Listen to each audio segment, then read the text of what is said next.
Okay, we'll call the March 23rd meeting of the Planning Commission to order. We'll begin with the pledge to the flag.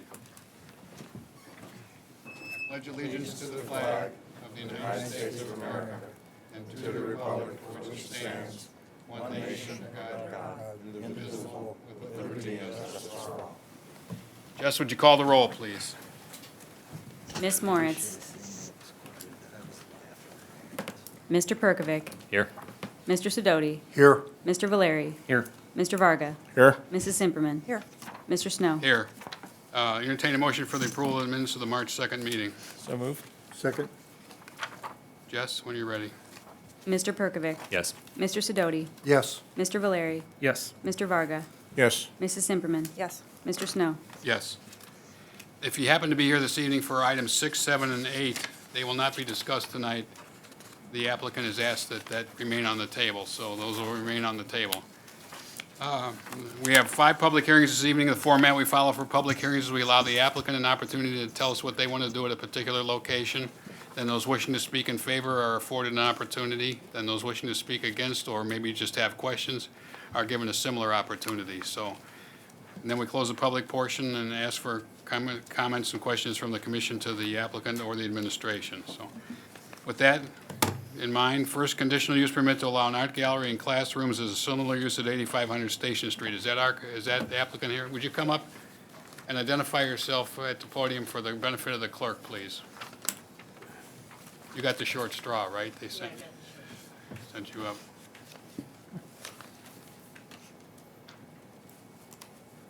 Hi. Hi. I'm Carol Pitts, and I'm one of the owners of Stella's Art Gallery that's located on 8500 Station Street. Okay, and give us a little idea of what you want to do there. We're going to be the only working art gallery in Lake County. We have 8 studios that 8 artists are going to be making their crafts during the day. We have about 13 other artists that are going to display their artwork in the art gallery. We're going to be teaching classes probably once a week, maybe have 20 students at a time. There's ample parking across the street. We're going to have classes for kids, for adults, and private parties. Okay. Anyone wishing to speak in favor? Anyone wishing to speak against? Okay, we'll close the public portion. Mr. Spence, any comments from the administration? Yeah, we put a couple conditions. One was that the sale of artwork is sort of inherent to this use, so we put that condition in there. And then we put a condition that there be no retail sales of art supplies to the general public, except with prior approval by the commission. Okay, you've read the staff report? You've read, This here? yes. The one I sent in, yeah. You've had the 4 conditions that are listed there. You've Yeah. read those. Your agreement with those? Yeah, Okay, Commissioner. because we're not going to sell any art supplies. Okay, We supply them. okay. Mr. Commissioners? Yes. Just so the record's clear, why this would be a CUP. Shops of tradesmen such as carpenters, upholsterers, that's actually permitted as of right in the M1. So the question was, if you're making custom furniture, for example, that would be permitted as of right. So we thought an art gallery where original works of art potentially would be a similar use subject to a CUP. So that's why it's before you tonight. Okay, thank you. Commission members, any questions for the applicant? Mr. Sidoti? Thank you. Have you thought of reaching out to the local school district that provides educational opportunities? Yeah, we're thinking about having, it's just a thought, okay? We're thinking about reaching out to Deepwood schools, okay? Because they have to go to Solon to get any specific type of art. We have 2 artists that have art degrees. We have 1 artist that's an art therapist, which is an owner. Okay? So that's down the road. Right now, we just want to get this going and getting going right. Okay, thank you. Thank you. Anything else, Commissioners? Mr. Chairman, Mr. Varga? just from more of an information, what's happening to the rest of that space in front of where your new plan is going to be? Well, next to us is a yoga studio. Is that what's in the bulk of the, No, is to be the I mean- restaurant space? Oh, the restaurant space is going in there. I mean, the front where the old restaurant was. Right, right. He's putting a whole new restaurant in there. Okay. So I- your we have entrance is nothing. through the restaurant? No, we're not doing anything with the restaurant. Well, it's just that this says a main entrance. Well, And if that would be the restaurant in front, you'd be entering through the no, you don't. restaurant. You got right here are the front doors. The restaurant is over here. You can go to the restaurant from the outside. Or from the inside? Okay. I'm not sure if you can go from the inside or not. I think you can, I haven't looked, okay. yeah. But I know it's the old match, But- it's the but old match They have a place. separate set of doors for the building itself. Right, that's, I was just trying to see how. Yeah, we have nothing to do with that. Okay. Okay. I'll entertain a motion. Motion to approve with 4 conditions? Second? Just when you're ready. Ms. Moritz? Yes. Mr. Perkovic? Yes. Mr. Sidoti? Yes. Mr. Valeri? Yes. Mr. Varga? Yes. Mrs. Simperman? Yes. Mr. Snow? Yes. Second item and the third item are companion items, right, Mr. Spence? Yes. Okay. Conditional use permit to allow a drive-through facility at 9490 Diamond Center Drive. Is that applicant, I see they're here? Will you identify yourself for the clerk, please? Good evening. My name's Brian Hall. I'm from the GPD Group. And what do you want to do there? Okay. We'll break into that. I mean, it's a public hearing, so. Yep, that's fine. The application is for 9490 Diamond Center Drive. It's for a proposed Taco Bell in a existing parking lot that is next to the old Brown Derby site. And it's between the Brown Derby site and McDonald's. Tonight, we're under conditional use permits for a drive-through and a patio for this facility. Restaurants are approved or allowed in this zone, but the patio and the drive-through facilities are. Okay. So at this point, we'll open it up to anybody else wishing to speak in favor. Is there anyone wishing to speak against? Okay, we'll close the public, oh. Go right ahead. If you come up to the podium and identify yourself for the clerk, please. I'm John Mack. I'm one of the owners of the Brew Hunter. That's further down Diamond Center. Right. So it's about traffic. So where that's located at, there's already a congestion area for that left turn. So I guess the question would be, how will that be addressed? Okay. We'll answer that question. Anyone else wishing to speak? Okay, we'll close the public portion. Mr. Spence? Is that Diamond Center going to get widened at any point? Yeah, the city engineer made a comment that at some point they're gonna add an additional left turn lane going southbound on Heisley Road by McDonald's. The comment that we got back as far as the existing drive is that be right in, right out only. And that anybody that wanted to make left turns out of the site would go down to the other Trask Tower exit, which is at the signalized intersection with Emerald Court. Now, are there, let me ask you, are there cross easements for that? There will be Because there are cross-access. two different owners of those two properties, correct? Correct. Okay. Sir, does that answer your question about the, So that was leaving, but what about coming in off of Heisley and so forth? what about the widening of Diamond Center itself, Mr. Spence? I don't, there aren't plans for that yet. Weren't there supposed to be plans developed when that got more built out as it is now? Well, there's a court case between the city of Painesville and the city of Mentor regarding improvements to that intersection. Okay. So I guess at this point, we can't answer that question because there's a court case involved. Is that correct? That's correct. Mr., So the overall concern is just because of that first entrance there, I understand. you're gonna have a ton of backlog. I need you back at the mic if you're going to make a comment. But, I mean, everybody knows it's already difficult to turn into Diamond Center off of Heisley Right. and out. And so with that first traffic, I'm assuming it's the first driveway that's going in, because that's the only one there. Right. It's just gonna create additional congestion. Okay. Thanks. Mr. Spence, any additional comments from the administration? We made one comment about the handicap parking spaces, that maybe they be shifted away from the drive-through lane. Because How many parking places do we lose there? I'm not saying we lose parking spaces. They meet the code minimum for parking. But you're gonna need a cross easement to the other Trask property, is that correct? We'll use a cross-access easement, yes, but the handicap parking that we're proposing, we'll shift down the line so it's more compliant and it won't get blocked with the drive-through traffic. And you don't have any concern about the right-in, right-out? We have concern, but But you'll live with it? we'll live with it, yes. Okay. Commissioners, questions for the applicant or the administration? Mr. Chairman, Mr. Valeri? for the applicant, the main question that I have that I'm struggling with is traffic flow. So right in, right out, somebody trying to leave this drive-through, can you put the aerial on the camera so we can kind of talk through how people are going to get out of here?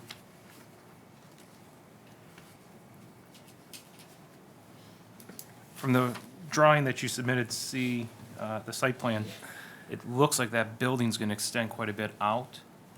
How are what's that traffic flow gonna look like? The building will not impede beyond the existing landscape islands. You can see the monitor. So there's this existing landscape island here. The proposed building will be set back here. So traffic will be able to move back and forth in that main drive aisle freely. There will be no impediment on that. What's your typical trips generated?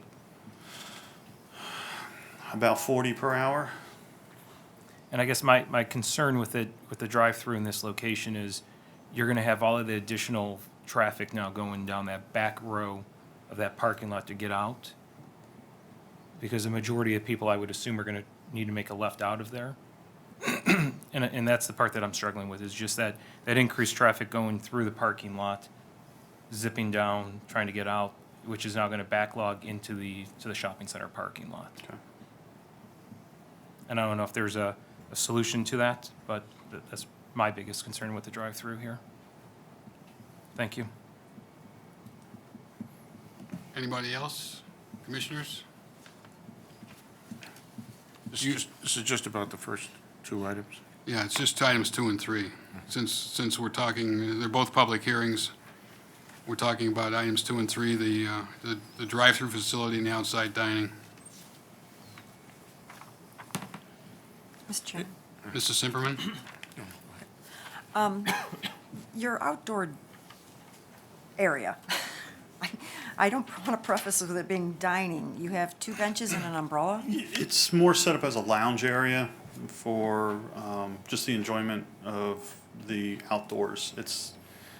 There's no tables, there's no chairs. It's a bench or 2 benches and a small table, like a coffee table side table to the benches Okay. that people can sit on with an umbrella, where you can just sit back and relax a little bit.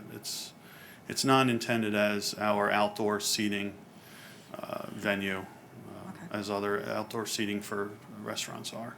Okay, thank you. Is it fenced in? Yes, it will be fenced in. Yeah. And it'll have bollards? If Yes. necessary by the, I just question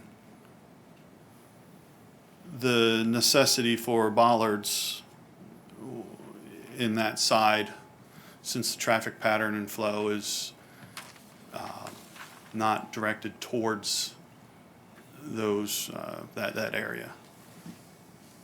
Well, you do I have, can go back and forth with the engineer if that, we usually put bollards around outdoor patios. And they don't have to look like bollards. As a matter of fact, Mr. Snow likes them not to look that way. I tend to agree with him. But you do have traffic going past that eating area. It's not like there's not going to be any traffic. right. Granted, it's I- going to be parallel rather than perpendicular. Well, we hope parallel rather than Right, perpendicular. exactly. And that, yeah. But you would be agreeable to that? And we could put it down as a condition, fencing and bollards around outdoor patio, if approved? If we could add, it would be a condition at the discretion of your city engineer. No? I mean, that jurisdiction falls with us, Okay, so. then yes, we'll agree. So, Mr. Spence, I'm gonna get back to the cross easement. There is no cross easement between the two trash towers at this time? No, it's all one property. I mean, when they split it off, they'll have to provide us, they'll have to do a minor subdivision application. But I'm talking about the two trash There's buildings. probably a cross easement, I think, is that the restaurant over there? There's a cross Well, easement. the reason I'm asking the question is in item 3 is the conditionals for the site plan. And I know we're talking about the site plan later, but, you know, the cross easement's an important consideration, so. As Mr. Valeri pointed out, they're gonna be running down to that traffic signal. So there is at this time no cross easement? No, not until they file a minor subdivision as part of that minor subdivision. Well, I mean, but you're talking two different property owners, aren't you? Between the two Trask properties? No, I imagine Taco Bell's buying this site from whoever owns Trask Towers, right? No, this is a leased property, so it will be owned by Trask Towers or their subsidiary. Is But it- the intent is to subdivide the property as indicated on the aerial with the new lot line, and there will be access easements between the two properties. Parcels. I thought these properties were split, the two Trask properties were split previously into two different ownerships. Am I incorrect on that? No, I think it's all under one ownership right now. I'm not sure that's the case. Mr. Chairman, I'm not sure what you're asking. Isn't there Well, there's- another building, another multi-tenant building to the east of this? Is that what you're talking about? Yes. It's further down all the way by Uniwood, So though. where Emerald Court comes in, So isn't where Emerald that? Court comes in, who owns the driveway that'll be going out to Emerald Court? Which piece of property will that be on? Maybe that'll be an easier question There's to an answer. easement across that existing, yes. Okay, With the that was rest, my- is that the restaurant there? That was my question. Yeah, that's there is an existing cross-access easement over that drive and over those two parking lots there. Because I thought the one Trask was sold. That's further down past the restaurant. Oh, okay. Any other questions, Commissioners? Mr. Chairman, Mr. Sidoti? where that driveway meets up with Emerald Court, you have the Brew Menor right there. Then The the restaurant. restaurant is down. There are easements between those properties too. And then you have Trask 2, the second building, which is all the way down by where Menards wanted to go. It abutted their one outlot, Menards outlot. Okay. Any other questions, Commissioners? Mr. Chairman? Mr. Valeri? One of the other things that we look for, this is for the applicant, is a bypass for the drive-through, and you're somewhat limited with this. The back drive behind the building, it looks like it's striped, or the directional arrows would prohibit traffic from going back behind the balance of the building. Is there a way to reconfigure that back driveway to somewhat utilize that as somewhat of a bypass? Yeah, unfortunately, that back alley narrows down because there's trash enclosures behind the building. So it is a one-way road towards this, and that really needs to be maintained as a one-way in that direction because of the way the layout of the trash enclosures are, so the trash truck can go through properly. Okay, thanks. Mr. Chairman? Mr. Varga? When you're coming out of the drive-through, I think, and I'm just throwing this out as a thought here, I think you're gonna need some signage right there at the end of the drive-through to tell you which way to go. If you want to go back to Heisley Road to the west, you need to turn right. If you don't have any signage, people are gonna go to the entrance and then find out that they can't turn. And then they're gonna go then they're gonna have to turn around, but what's more likely is they're just gonna cause a problem with the traffic flow. So I would strongly suggest that where the where the drive-through exits that lane, that there'd be sufficient signage telling people how to get to Heisley Road, which is you gotta turn right. That's fine, that's acceptable. Well, majority of people coming here would be local, so, you know, they'll make the falter once or twice, and then they'll figure it out, but we have no objection to adding the sign, that's no problem. That's all. Okay. Anything else? Motion to approve with, We'll do number 2 first, the drive-through. so that should be, well, then for the drive-through, there's really only the 2 conditions. Condition 1, actually, condition 2, Right. And the signage I just added. outdoor music has nothing to do with the drive-through. No.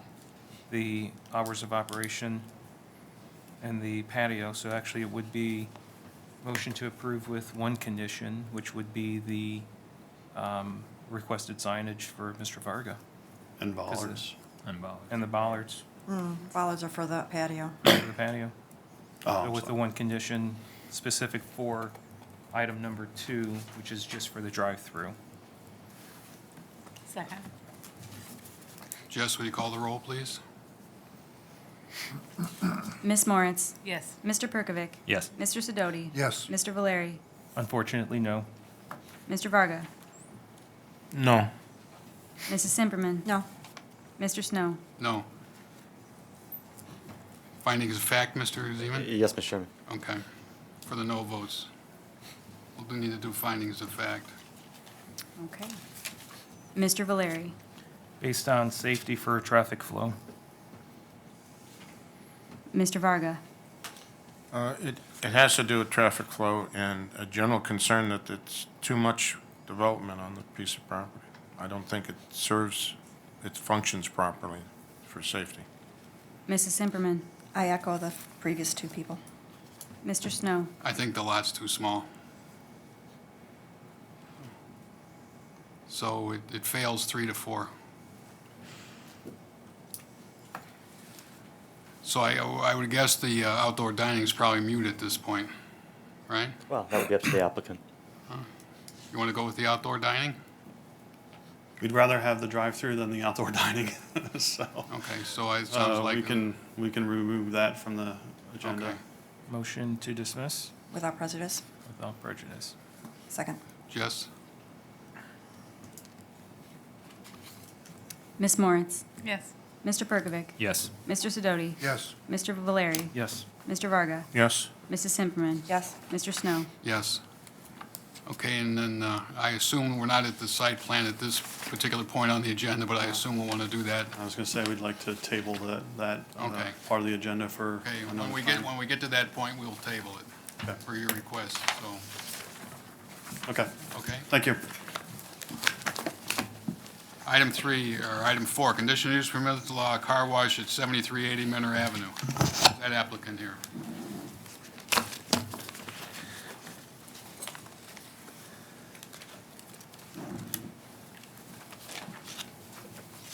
If you'd identify yourself for the clerk, please. Andrew Longcar, the future possibly owner of Larry's Car Wash, which would become Patriot Car Wash. Okay. And give us a little overview of what you'd like to do at that location. What we're planning on doing is bring in a new car wash, which has like 120-foot tunnel, and it's not touchless. It's actually running on a conveyor, and there's similar car washes we've built. One was on Route 91 and 20, KRK.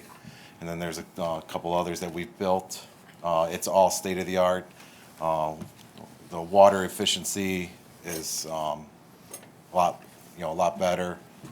And then within doing that, Larry's, the existing building would be torn down. Okay. Okay, I think we can stop you at that point. Anyone else wishing to speak in favor? Is there anyone wishing to speak against? Okay, we'll close the public portion. Mr. Spence, any comments from the administration? Yeah, the administration put in conditions similar to what we did for Zappies in case we get traffic backing up on Menor Avenue, so those conditions are in here. And also, the commission reserves jurisdictions on those conditions as they are related to the traffic conditions. You could call it back up. So you've read the staff report. You agree with the conditions that are in there? Absolutely. Okay. Commissioner members, any questions? Motion to approve with 5 conditions? Second. I have a Mr. Varga? I'm sorry. I notice as the placement of the building, from a planning point of view, you've placed the building within 2 feet of the property line, Okay, which is fine. I just want to suggest that there's an implication to that, that wall has to be fire rated, okay, and that anything within 10 feet of the property line has to have that fire rating. And I'm looking at where your doors are, and I'm not sure those are 10 feet from the property line, and you're not going to get fire-rated doors that are open all the time. So I'm just talking about a global planning aspect, that you may be planning yourself into an issue that you might have later with the building department. so I just, so I know, so you're talking the exit and entrance and exit Well, the doors? two large doors, it looks like the jambs of those doors are probably closer than 10 feet from the property line, They probably will be, yes, sir. based on this layout. And again, I'm talking about from a planning point of view now. I'm not, building department is the building department. They'll review this. But I think you may be getting yourself into a little bit of an issue where there's that you're too close to the property line with those doors, based If- on having to have a rated wall. You have glass block. I'm not sure if that's going to meet the rated wall condition. So I'm kind of suggesting that if you can make that work, this plan work, that's fine. But I'm pointing out some things that might be issues that need to be looked at closer. I will definitely look at it and. I speak think with the we can building. go ahead with the CUP part of this at this time. Right. And then address that when it comes time for the site plan. I'm sorry. That's okay. Out of sequence there. Okay, any questions relative to the CUP? Entertain a motion. DeRosa motion. Ms. Moritz? Yes. Mr. Perkovic? Yes. Mr. Sidoti? Yes. Mr. Valeri? Yes. Mr. Varga? Yes. Mrs. Simperman? Yes. Mr. Snow? Yes. Okay, we'll get to the site plan later. Okay, thank you. Oh, yeah, okay. Conditional use permit to allow temporary events at 7338 Industrial Park Boulevard. Hello. Hello. Kelsey O'Brien, president from Billy's Marketing Bar.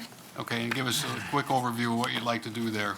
This is just We a are just continuation, right? requesting, yeah, it would be exactly the same as years prior. This would be our 3rd or 4th year, I'm sorry, for the exact same live music, just outdoor right on our patio area Okay. to extend out. And I did submit a drawing of the tables and chairs that you asked for last year, also the letter from the surrounding business, and I think the only change was a request that we could maybe make this permanent, now that we haven't had any issues in the past. Okay. Anyone wishing to speak in favor? Anyone wishing to speak against? Okay, we'll close the public portion. Mr. Spence, any comments from the administration? This is the comment about making this a permanent event that's consistent with what we've done in other Yeah, similar this is situations. third year, and we haven't had any complaints. There were 2 unfounded noise complaints last year, Okay. but And we can always revisit it should we have complaints. Right. Correct? So, okay, any comments from the commissioners? Mr. Sidoti? Yes. Remember the previous 2 years I mentioned about fire lane back there? Mm-hmm. So I've been keeping an eye on it this year, and I have to thank you that no I did yell at them, so no I- cars are parked back there. Thank you, yeah. It's thank you. clean and. When I'm there, hopefully that's, Emergency sometimes I'm vehicle. away and I have to get on the camera and say, move your car, but I put a camera back there so I can watch them now, so. Good. And get on, move your car. Thanks. Thank you. Okay. Anything else? Mr. Chairman, Mrs. Simperman? I don't see the engineer's report, but there's a comment in the staff report that says that the city engineer has requested a more accurate site plan depicting how the band area will be secured. That's, I think that was last year, so that's why I submitted this year. We had one made last year and I Oh. submitted it with this year's. So the staff report was inaccurate?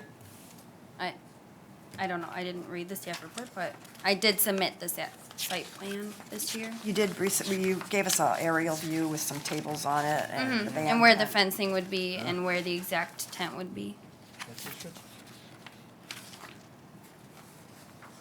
And what kind of fencing is this? Is it, It's temporary fencing so that we can move it if a fire truck needed to metal? come by. Is it like a Oh, metal? it's, they're metal, yeah. And then, for condition number, for condition number 1, last year, Mr. Zeman had mentioned that you need to notify the administration of your I do, I schedule. send it in. Yeah, I know. Oh, sorry. No, that's fine. Mr. Spence mentioned that to me, but you don't have any problem with us adding that on to condition number 1? No, that's fine. No, I send it anyway, so you guys could come visit. Well, the only people that see it are them, but that's okay. Thank you, that's it. Okay, anything else? Entertain a motion.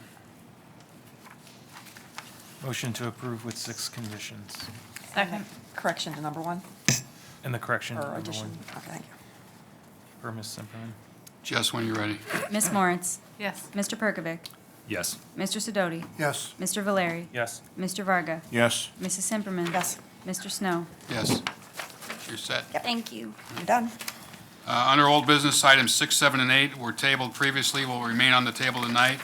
Item 9, Mr. Spence, we're ready to go forward with that? Yep. Okay, I'll entertain a motion to remove it from the table. So moved. Is there a second? Second. Jess, when you're ready. Ms. Moritz? Yes. Mr. Perkovic? Yes. Mr. Sidoti? Yes. Mr. Valeri? Yes. Mr. Varga? Yes. Mrs. Simperman? Yes. Mr. Snow? Yes. Okay. You all set? Yeah, just grabbing some samples. Okay. So, no.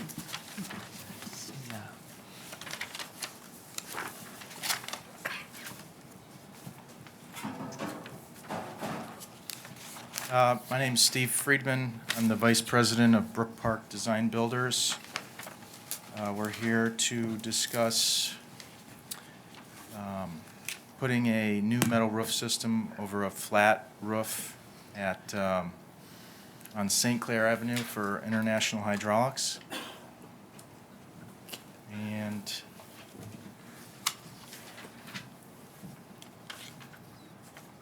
last time I was here, the panel had indicated they'd like to see an idea of what the system would look like, so we had an architect do a rendering. Spoke to the owner about colors. He indicated that he thought a darker bronze would match the existing structure well. One of the panel members had asked for some samples of the block. I did reach out and found something that I felt was close, which I've also included. The panel had also asked to see some pictures of surrounding properties, which I brought with me. I believe that's a neighbor across the street, and the property located next to IHI, I think it's, looks like just a power station. So, Okay. Mr. Varga, I think you had some questions relative to this last time, so why don't you go ahead? Let me just kind of review this, because I was thinking about this. The purpose in this addition, or this additional construction on top of the roof, is for what purpose? The existing roof system is deteriorating and needs to be replaced. So the owner likes the idea of a metal roof system, the longevity of it, and the reason for taking it as high as they are is to enclose the existing rooftop units on the flat roof system. And these units will still be open to the air, or they'll be completely internal to this? They will be internal. Okay. It's kind of an unusual solution. I would just re-roof it, you know, in my world. I mean, I would just put a new roof on the building and not go through all this construction. But I have one, and it's, looking at it from a planning point of view, or looking at it from a, you know, and then it's really a building code issue down the road, and the building code will deal with it, but when you create a space between two roofs like this, sometimes that's required to be fire protected, because it's a space that you can't fight a fire in there. And so, I'm not doing a building code analysis right now, but would like to bring it to the attention of the city, and maybe to your attention, that needs to be looked at, because you're creating all this dead space, and at some point, that becomes an issue with the building code, and I'm just gonna let it go there, and I'm not gonna talk anymore about it, but because you're creating so much space, I mean, you have like a 12-foot space in there, right?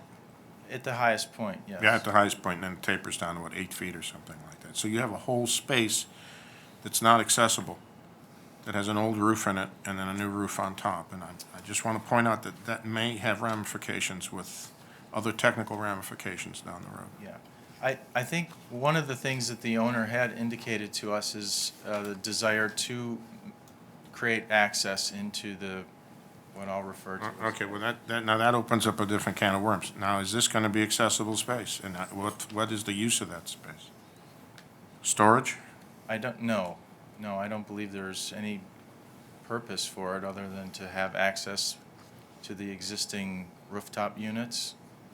Okay, well, I'm not assuming anything more than what you're telling us, but I would just like to make the city a little more sensitive to that and bring it to your attention, that you may be creating a kind of condition that may have building code issues associated with it. Mr. Spence, did the fire department have any comment on that? Nope. No? Okay. The chief building official? No? Okay. All right. So I don't think we need to be We're concerned. able to come back for another review when it goes Okay. for building permit, so. Okay. So I think it can be addressed That's right. at that Yeah, point. yeah, I don't. Mr. Chairman? Mr. Simperman? I want to thank you so much for bringing in pictures and then your samples. What I specifically would like to see is you brought in what you thought was a close rendering of the brick that's on the front of the building, is that correct? Yes, it is. Okay, and then what is the roof going to look like? What color, we're talking about different colors and such. Yeah, so the roof panel is going to be a white. This particular paint doesn't accurately depict the sheen of the roof. We just had somebody paint this because we didn't have any white roof samples that were laying around. But it's a standing seam metal roof, and it will be of the color white. And will we see this from the road? So one of the things that the panel had mentioned last time I was here was to create the possibility of creating a parapet along the front of the building to hide the slope of the roof system. We did explore that. We provided the business owner with pricing to do so. He indicated that the cost to construct that parapet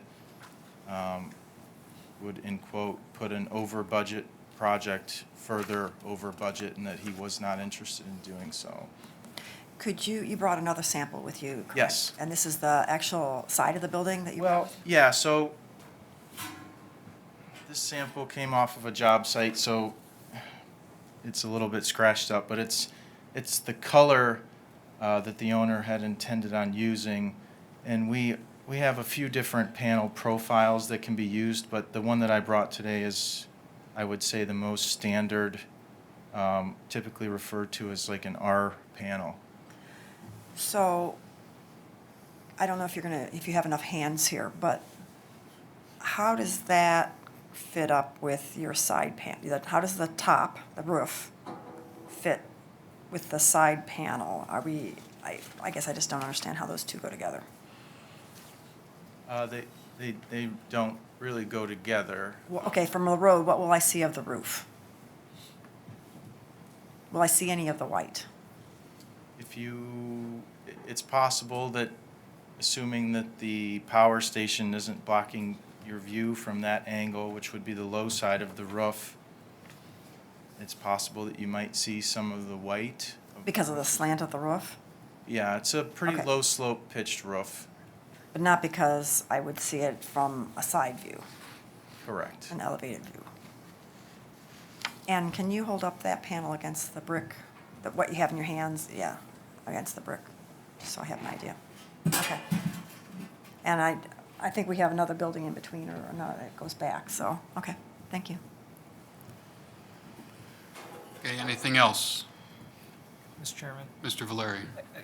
I just have a silly question, because I'm still trying to wrap my head around the cost of doing this, and this has no bearing on the conditional use permit, it's just my question. The cost of building this additional structure is still less expensive than tearing off and putting a new roof membrane down? I don't know that it's less expensive, no. I think the longevity of a metal roof system as opposed to a flat asphalt roof over the lifespan of the building would be more economical for the owner to do a metal.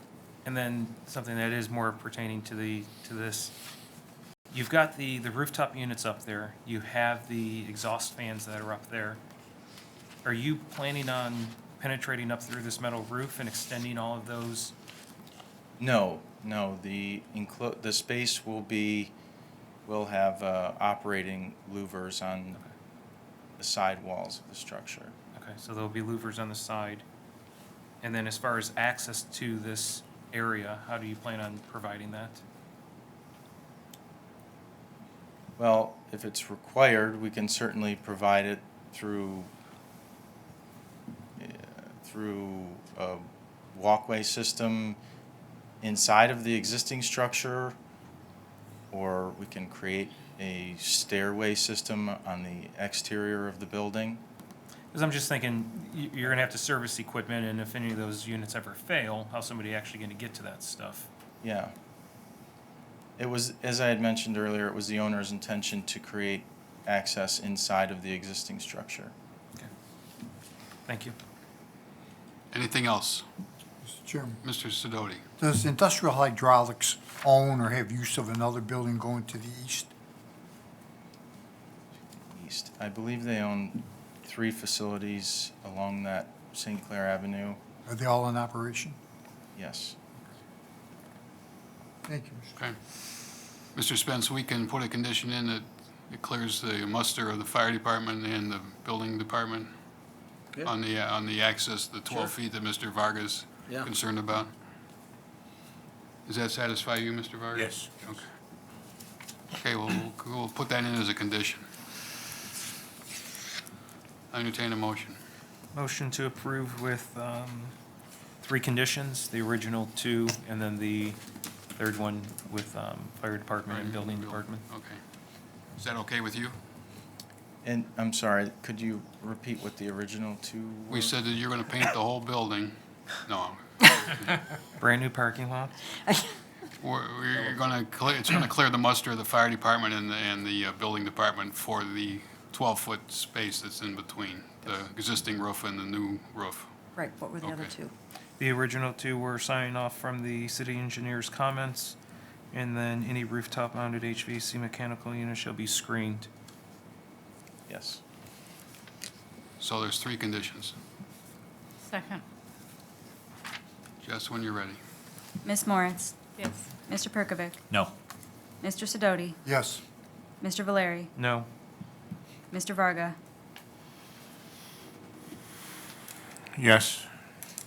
Mrs. Simperman? Yes. Mr. Snow? Yes. 5-2. You're good. Thank you. Under new business, preliminary site plan of a commercial building at 9490 Diamond Center Drive. Do we want to table that?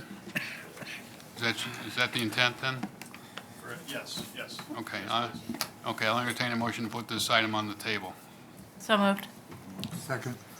Jess, when you're ready. Ms. Moritz? Yes. Mr. Perkovic? Yes.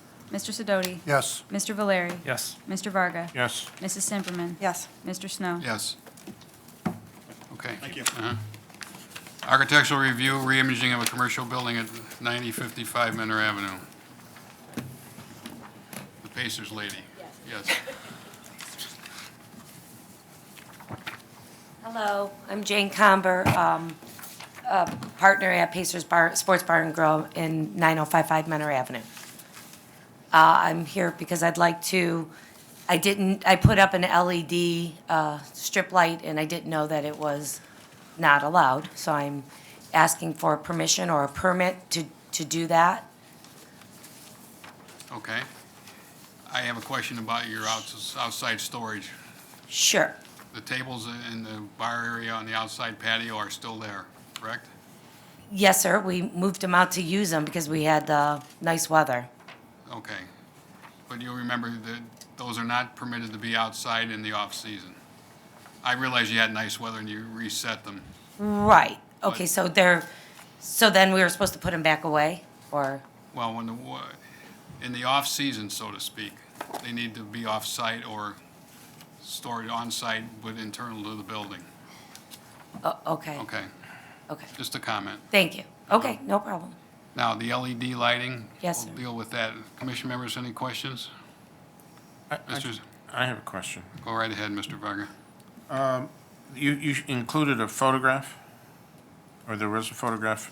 Whoever gave me a violation, yes, they did.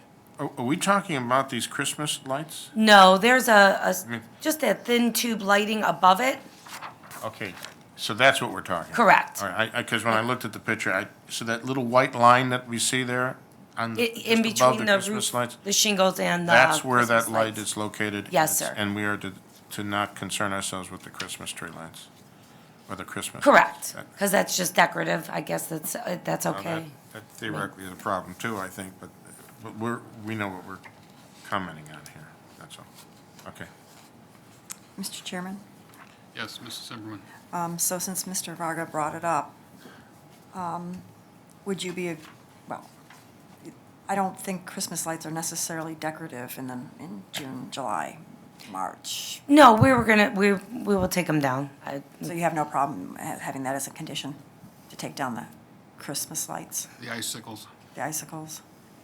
No, well, I mean, I thought that anything decorative is okay. I'm a little confused on what you're allowed to have and what you're not allowed to have. Well, I think those are decorative around Christmas time, not necessarily now. Okay, They look like Christmas lights. okay. They are. I mean, I just want to make sure that I'm allowed to put them back up when, tis in the season. Maybe the administration can answer the question better than I can. Well, if they're gonna be a permanent thing, then I think the commission should approve those lights as being part of the patio. If you put them up just for Christmas, the city doesn't have a problem with So that. they'll just be. But if they're a permanent fixture. They'll just be Christmas lights, That's fine. correct? Yes, sir. Okay. Mr. Chairman? Mrs. Zimmerman. Then I had another question. I was a little confused about the lights. It says the lighting strip can sequence through multiple color tones ranging from, and you mentioned them, and you said that the lights do not flash nor do they have a chasing feature. Are these lights going to be different colors on different nights? Well, I didn't write that. I don't, they do have the ability to do anything, but we keep it a solid color. What- Like we added green for St. Patrick's Day before we were told that we weren't allowed to have them. Red at Valentine's Day. So they will be different colors. I do it to the the holiday, like blue for Memorial Day. So they're different colors on specific days. They don't rotate through the colors on any given day. No, they don't. No. I don't know what you mean. I mean, What I mean is, if I went by there tonight, I wouldn't see red, blue, green, yellow rotating colors. I'd see a specific color on a specific day. As you say, Valentine's Day is red. okay. I just never used that option. I mean, are you asking me you don't want it or do you know what I mean? I know exactly what you mean. No, I don't. Okay. I mean, I've think- never used that option. No, sir. I mean, think- I don't want. I think red on Valentine's Day or green on St. Patrick's Day is fine. Yeah, I try to run a classy establishment. I mean, I I'm. understand. Mr. Chairman? Mrs. Zimmerman. When we've looked at LED lighting before, or neon lighting in the old days, we were usually looking at a specific color, and I have a little bit of a problem when the colors are gonna be changing. Now, I know they're not changing throughout the day, but Okay. on different days, so sometimes it's gonna be green, sometimes it'll be blue, sometimes it'll be red. I'm just not sure this is an architectural feature that is helping the establishment. That's where I'm having a problem. Okay, what's the pleasure of the commission? Motion to approve.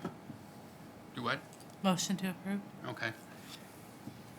I think we want to put a condition in there that they remain the same color on a given day. Sounds great. Okay. Mr. Chairman, could we also put a condition in that they are turned off after business hours?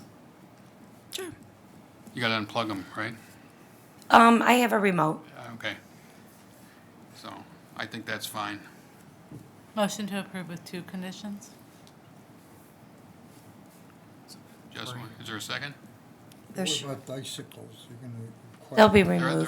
they're Yeah, holiday icicles, so they come down. They'll be removed. And then there's the original condition, comments per the city engineer. So there should be 3 conditions. What was Motion that? to approve with 3 conditions. It was how they were plugged in. They want they want them in a GFI. They want them on a GFI. Okay. Because it's outdoors, it could get wet. Okay, I'm trying to think if that's fine, I could change that. That's easy. Is that okay? Yeah. Okay. Just when you're ready. Is there a second? Anybody? I'll second. Okay. Ms. Moritz? Yes. Mr. Perkovic? Yes. Mr. Sidoti? Yes. Mr. Valeri? Yes. Mr. Varga? Yes. Mrs. Simperman? No. Mr. Snow? Yes. So Thank you. I assume with the weather forecast for the weekend, the tables will be back out. I was Right. hoping so. Okay. 60s. May I ask 2 more questions? Sure. Just so I don't get a violation again. I'm trying to comply with everything that the city wants. I'm going to start power washing and things like that. And for the patio, I am talking. Are we allowed to have the Edison lights like like a lot of the patios have? Am I supposed to ask for permission or get a permit? It's a decorative light that would be within the patio? Like, Spence, comments? What, I don't know what an Edison light is. It's one of those lights that, Clear lights that they, it's like a tiny clear light that strings, it's almost, excuse me. It's a decorative thing. Noosa has it. A lot of establishments have them. I just didn't know if I have to get a permit or, so I don't want to get another violation. Yeah, they should come in for a permit. The issue would be whether or not it violates our lighting code, because they wouldn't be fully shielded by definition, they're Edison lights. So to the extent they may not be visible from the right-of-way, it may not be an issue, but I think it's going to be a function of their exact placement and so how it the does code may not need to apply. come to us, it can go to the building department, Correct. okay? Okay, and I have Second one question. last question, if you don't mind. At the last time when I got the patio permit, I had requested 2 TVs, but we were thinking about doing 3 smaller ones. Are we allowed to do that, or is that another, do I have to file for a permit for that, or? I think we can amend it, right? If you want. I mean, Yeah, but yeah, that's how it yeah, can be addressed, correct? Yeah, correct. If you want to do it tonight, I suppose it's a minor review. I don't know where they're going to go, or you don't really have any specifics, but it does seem like a minor technical adjustment if the commission wanted to entertain that tonight. It would go, At least be a director's report with have showing it, drawing. maybe sizes. Well, you know, I have a comment about TVs that close to the roadway. I prefer not to see the TV from the roadway.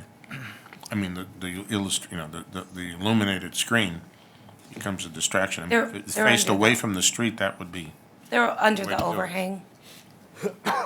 You can focus them in a different direction so that they don't interfere with street traffic, right? I mean, Well, you hang them under the canopy, correct? Correct. Yes, sir. Okay. Yeah, I'm not going to have them on So they- stands they- or something. So they can face east or west theoretically under there. Well, I haven't really thought about it all yet, I'll be honest with you, but I was thinking about underneath the overhang, and then they were originally on the building. Okay, why don't we do this? Why don't you bring it back as, and we can do it as a director's report, bring it back with a diagram of how you want to do it, and Okay. we'll tackle it that way. Okay, no problem. Is that okay? That's fine. Okay, Thank you. okay, Welcome. thanks. Am I done? You- Yes, unless you have one more question. For now. Okay. Preliminary site plan of a commercial building at 93, or 7380 Menor Avenue. We want to table that? No. You want to go forward? Preliminary. Okay. Because it's preliminary, and if it's going to move on the site, we need to move on the site. Go right ahead. Hello again. The reason I was asking about tabling is if it's going to change on the site, I mean, we want to tackle that as a preliminary site plan change and not, so if you want a little time to explore that possibility, as Mr. Varga brought up, you know. Yeah, I spoke out of turn relative to the item, but I just wanted to bring to your attention. And I appreciate that. That there could be consequences to being that close to the property line. You have glass block windows. You've got your large operating doors close to the property line. You would want to be careful about the 10-foot rule about being 1 hour construction.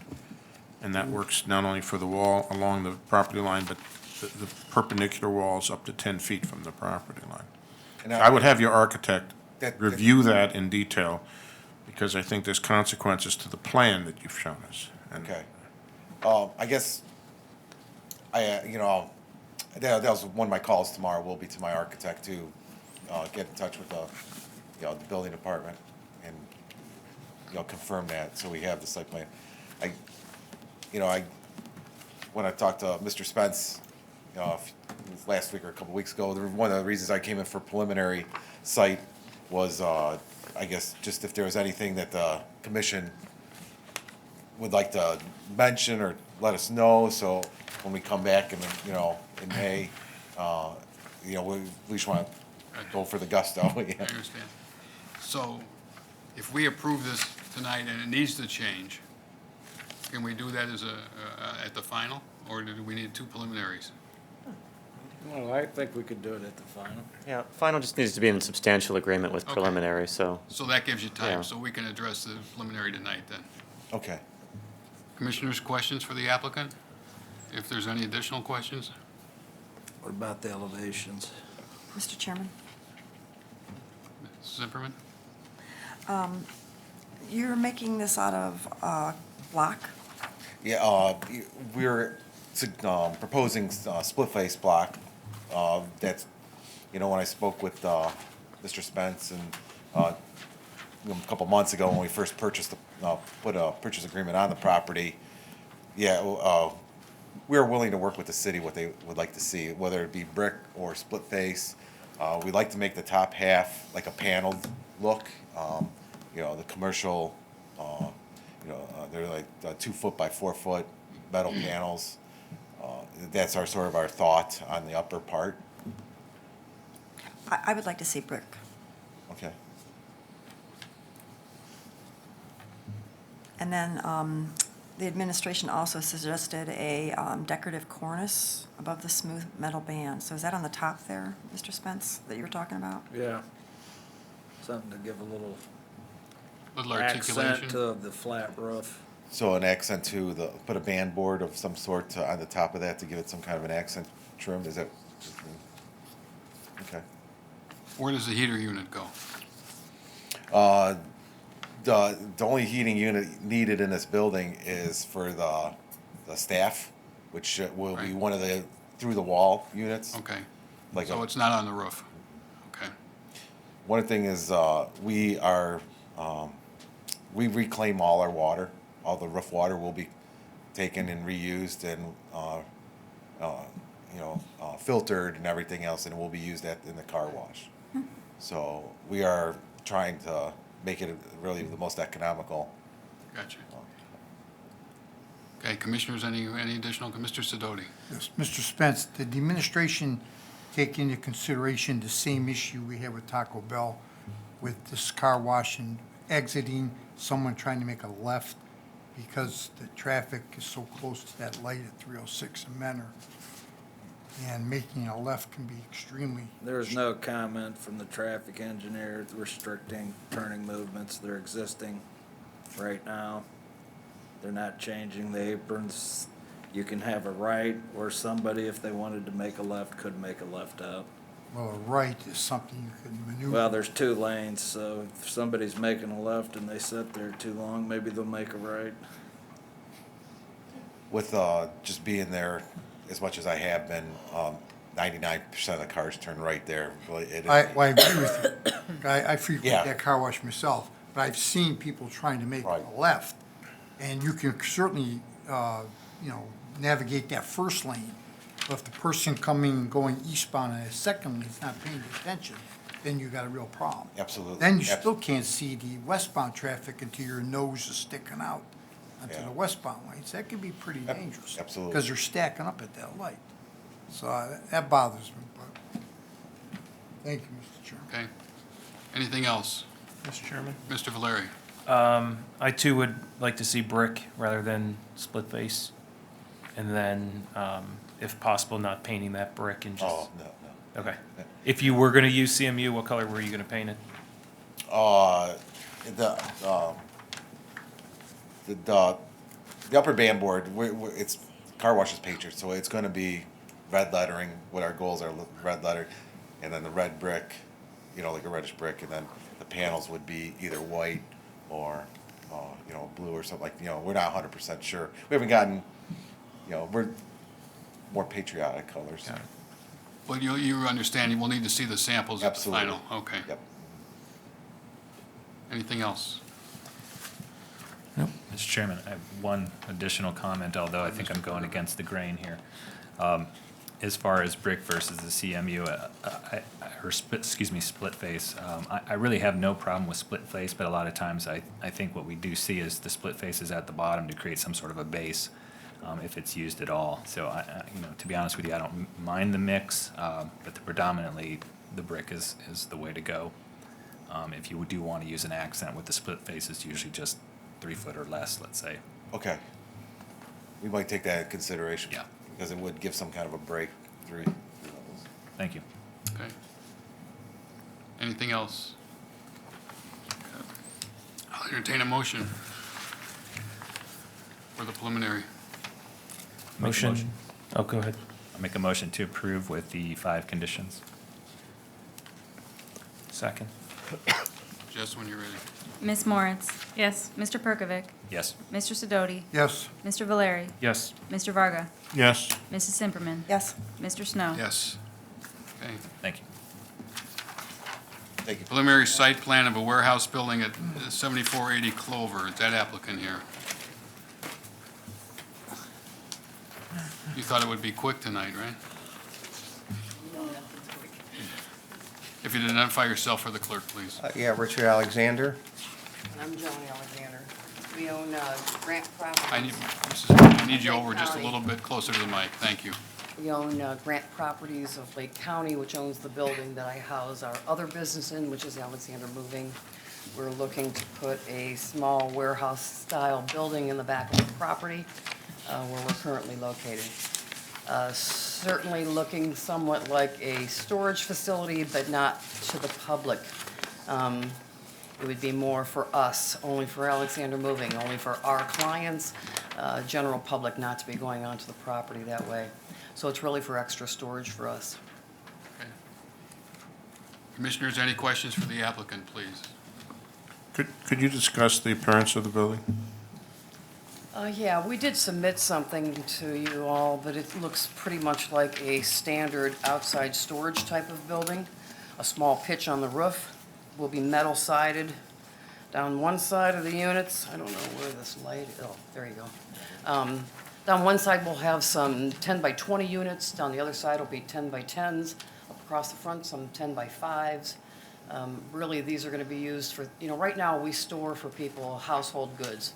We do containerized type of storage in there.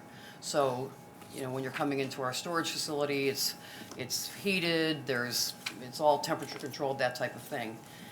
really rather useless for these people to be putting those things in that type of storage.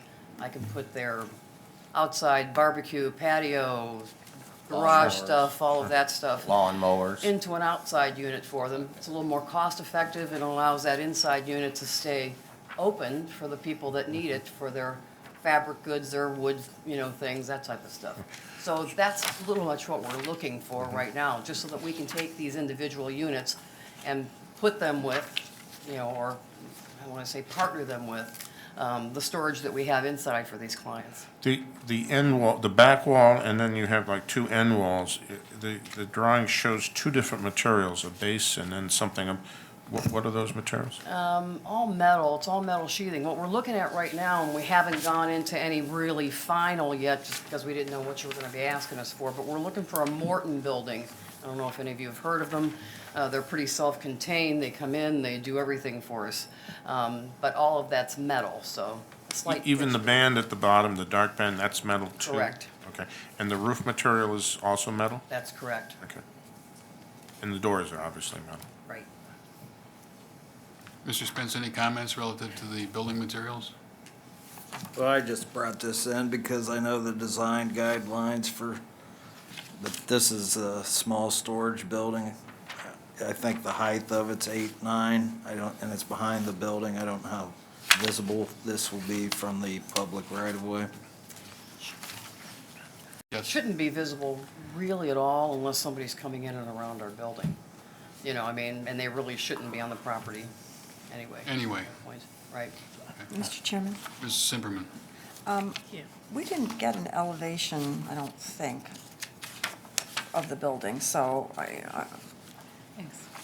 just looking at pictures, right? You're looking at pictures right now, that's correct. I don't know what you're looking at. Well, I have the picture that you have on the Right. screen, and then I have a site plan, Correct. and I don't have any idea of what the inside of these buildings are looking like, because you're saying that there's some place in there that is inside heated storage and... No, my building is heated. Which building? The existing The building. existing building. The building, not the storage building? No, Correct. that's, no, Oh, okay, that's where I was confused. no power. No power to that building. So this is a big, huge outbuilding? Correct. Okay, well, not that. Well, it's not long as the one on the picture. Okay. 10 on each side, 111 feet long. 30 foot wide. 30 by 110. Right. About 111, right, by the time you get those. Yeah, okay. And our design guidelines say that we are supposed to have 50% masonry on here. Minimum. Well, that's, I think, in the event that it shows from the street. This is not something that'll show from the street. I think Mr. Spence just talked about that. Right.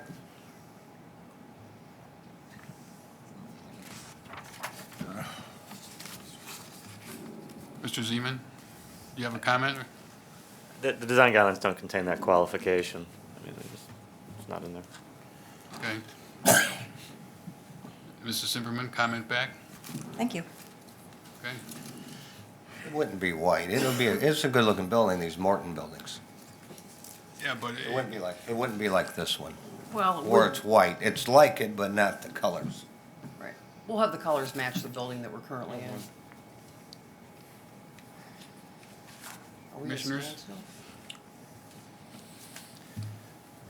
Mr. Chairman, I guess I have a comment about, the masonry versus the metal. I think on this building, just because it's really an assemblage of doors all the way down, we really don't have any material between that we can make masonry, and we really aren't going to be seeing it from anywhere that I can tell, other than that front elevation. So I really don't have a problem with it just because of the scale and the type of building that it is. It doesn't really lend itself to any of the masonry. Just my comment. Thank you. Okay. Mr. Chairman? Mr. Valeri? So you're gonna rent these units out to your customers. So if I'm your customer and I have my patio furniture in here, how do I get it back? You call me. And you- I- We pick it up and We we pick it up. take it back. Okay, so I can't come here and, That's correct. That's how my storage inside is right now as well.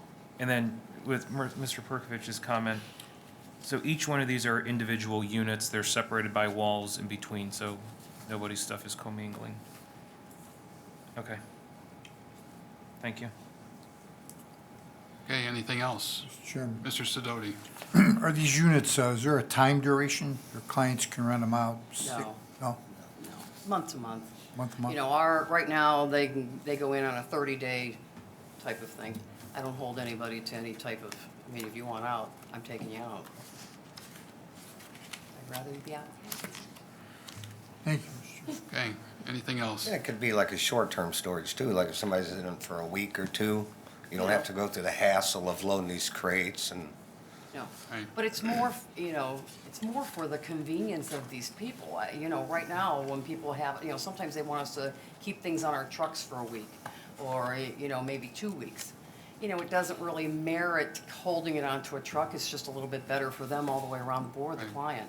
So really, at this point, that's what it's for. It's for our clients and for, you know, the clients of Alexander Moving.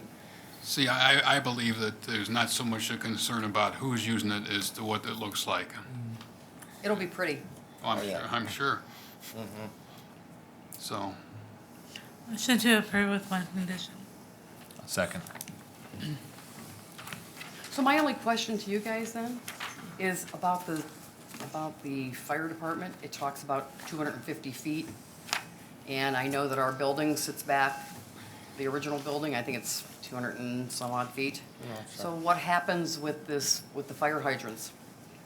well, the commission always sides on the side of the fire department, so if they want something, that has I to mean, where do happen. you put that? Where would you put something like that? We What, a have new- one like right up, you know, right out in the front of our building right Well, you now. may have to put another fire hydrant in. I Like in think the it- back of the property, is that what they would Right. do? Oh, okay. All right. Well, I noticed it as being one of the Stipulations or one of the conditions. issues on this, so I just want to know how that Yeah. happens. Yeah, you'd have to, when you come in for building permit, they'll review it, but you could also call fire prevention, talk to one of the inspectors there, and they could tell you what you're gonna have to do. Okay. Okay. So motion is second on the table, on the floor. Ms. Moritz? No. Mr. Perkovic? Yes. Mr. Sidoti? Yes. Mr. Valeri? No. Mr. Varga? Yes. Mrs. Simperman? No. Mr. Snow? No. So what is it, 3 to 4? 3 to 4, it fails for lack of a positive vote. And I think the biggest concern is the type of building and the building material and that type of thing. I don't think our design guidelines refer to can you see it or can't you see it, so I think we need to adhere to the design guidelines. So with any questions, I would have some contact with the administration. So we can't put this up, As it stands now, no. and we can't put it up because you don't like what it looks like? It doesn't follow the design guidelines, is that The correct? design guidelines being brick on the front? No, design guidelines being building material like a brick and at a minimum of 50% metal and 50% some sort of finished material on the sides of the building. So anything I put up back there has to be as though it was facing the street, is that correct? I don't think there's any distinction made between where it goes and how it looks. But if nobody's seeing the building besides I us don't and think nobody's there's a accessing the distinction building? made. Correct me, am I correct, There's- Mr. Zeman? Correct. There's no distinction made by where it sits on the property. So, Okay, thank you. You're gonna have findings of that. informal reason, Well, findings. I know you just entered some findings, but the Okay. other members should okay. also. Back to findings of fact on the 4 negative votes. Ms. Moritz? Not consistent with the code. Mr. Valeri? Does not meet the design guidelines. Mrs. Simperman? Ditto. Mr. Snow? Does not follow the design guidelines. Okay. Okay, informal rezoning of 5.06 acres from R4 Single Family. Good evening. This is a informal request to discuss. I need you to identify yourself. I'm sorry. That's- Richard Summers Real Estate Group. Okay, go right ahead. We're here tonight on this project to discuss a 6-acre parcel located at 9152 Jackson Street. What we're here to discuss tonight is a possible rezoning from the R4 to RVG zoning. initial name is the community was proposed to be Creekside Farm with 14 lots. It's an existing single-family residence and some barns on the property that we would be demolishing. Goal here is for appealing residential development built under the developed under the RVG guidelines. Would feature open space in several locations within the proposed new community. I think a very important asset of this proposed RVG use is that we will be constructing a walkway over to the new Menor Park at the former garden facility, and that would serve both this community and the community across the street. Obviously, we'll have sidewalks in the community. I think an important thing tonight is, after additional feedback from the administration after this preliminary submittal, this is what was submitted on the screen.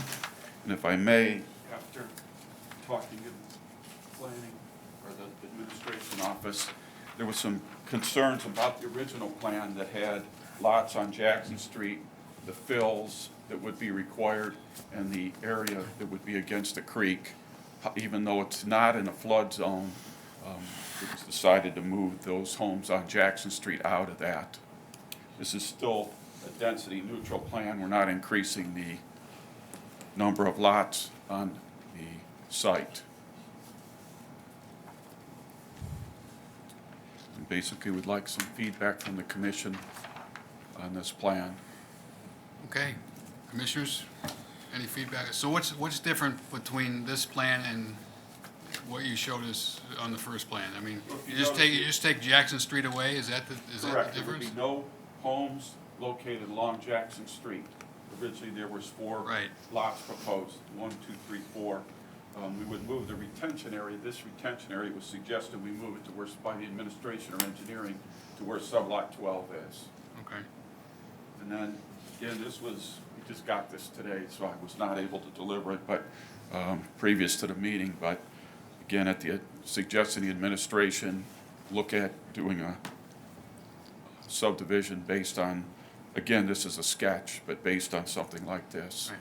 So under the R4 zoning, how many houses could go on that site? 9. I don't know if I know that off the top of my Mr. head. Spence, how many could go on that site? I think 9. 9. And what do we have now, 15 or so? Well, he drew this as 15, but today there was another issue. We cannot use the acreage that's located in the right-of-way, and the legal description goes to the center of the right-of-way, so it would be 14 homes. Okay. So we're going from 8 or 9 up to 14. Is that correct? Correct. And I think at the last meeting, we asked, show us why you can't develop it under the current zoning. Has there been any well, it's zoned R4, don't look so puzzled, it's zoned R4, why can't it be developed as R4? Well, due to the site conditions, and I think that your code under R4, or under RVG, encourages a development like this. I don't disagree with you, but I'm just asking, at that point, we said, why can't it be developed as R4? That's the only question I'm asking. I don't think I've been here before on this project. No, but Mr. Osborne was here at the last meeting on this property. No. This is a different This property. is a different property. Oh, But Sorry, that is my question, is if you could bring us a plan or a sketch of what it would look like under R4 plan zoning. Because that is what we asked Mr. Osborne to do. This property, I should have prefaced it, I'm sorry. This property, I gave the address. It is located approximately 600 feet east of Michael Drive. That would be approximately a half mile from the Osborne proposed project. okay. So, no, it's definitely not the same project. Because we get an awful lot of inquiries from your company to go from a current zoning, residential zoning, to an RVG type situation. I guess that's why I'm asking the question about why can't it be developed as an typical R4 development? Well, I think the code encourages, the RVG code encourages open space development versus the R4, and that's one of the things that the code offers is green space on this particular project. It's over the minimum. There's what I think an R4 looks like.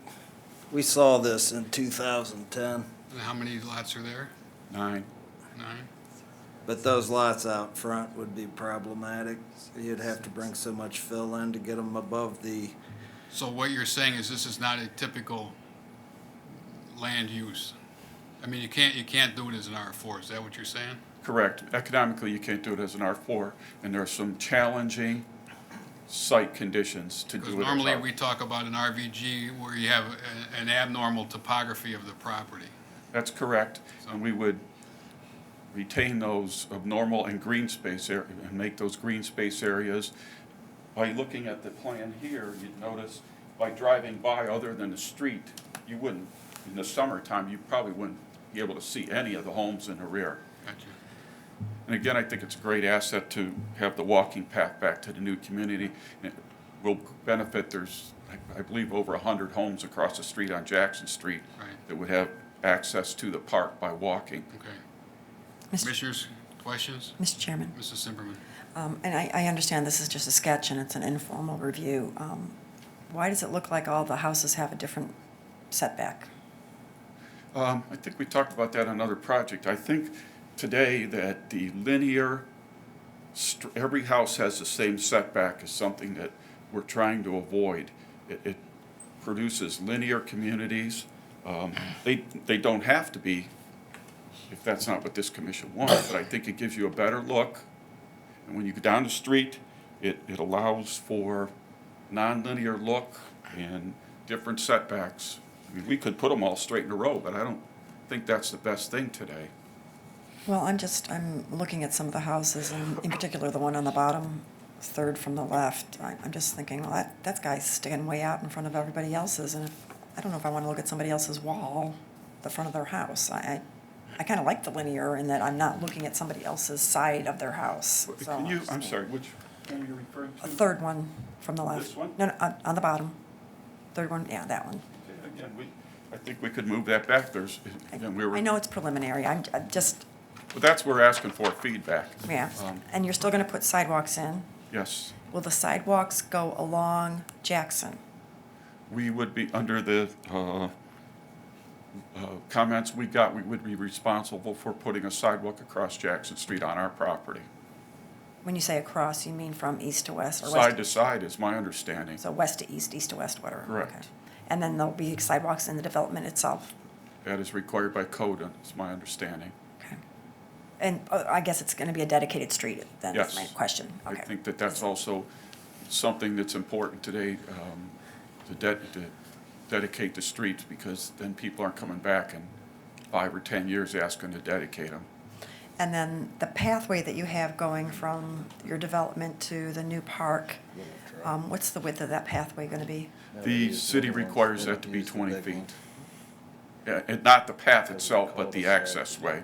I'm guessing that it would be a minimum of 5 feet wide, 5 or 6 feet wide. I guess my recommendation, and, this is just, I would like to see it more like a bike path width. So that's a little bit more, 5 foot is a regular sidewalk, isn't it? Correct. Yeah, so I think it'd like to be a little wider so that you could put bikes on it going both directions. So I don't know if that's 10 foot. You would know better than I would.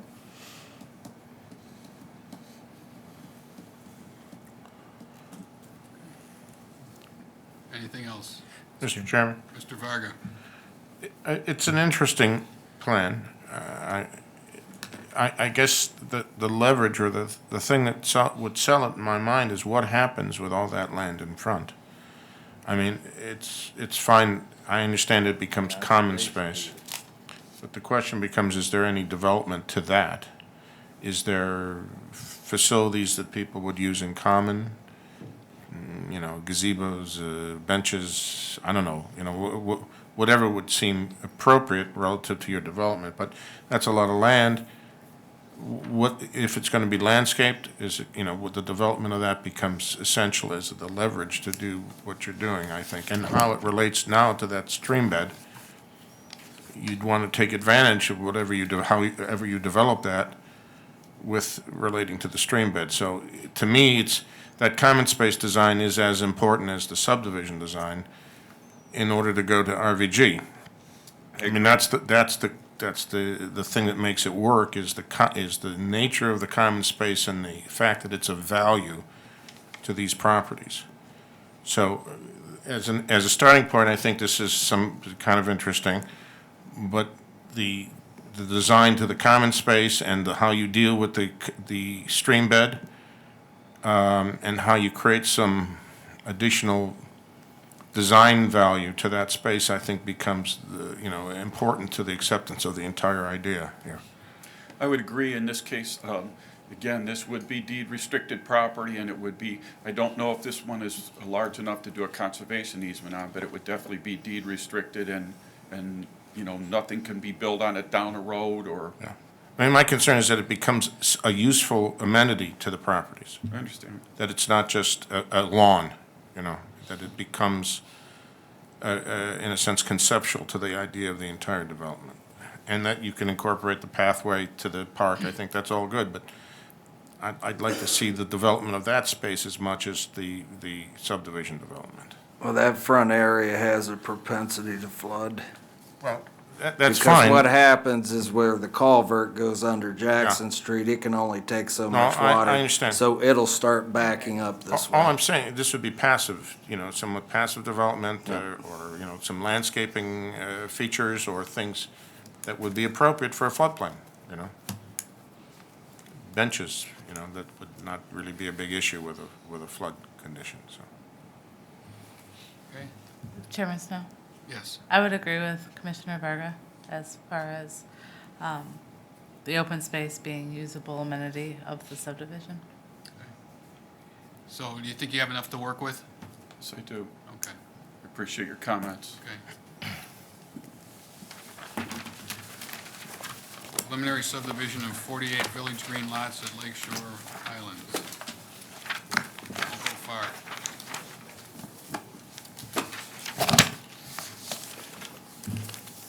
This is yours.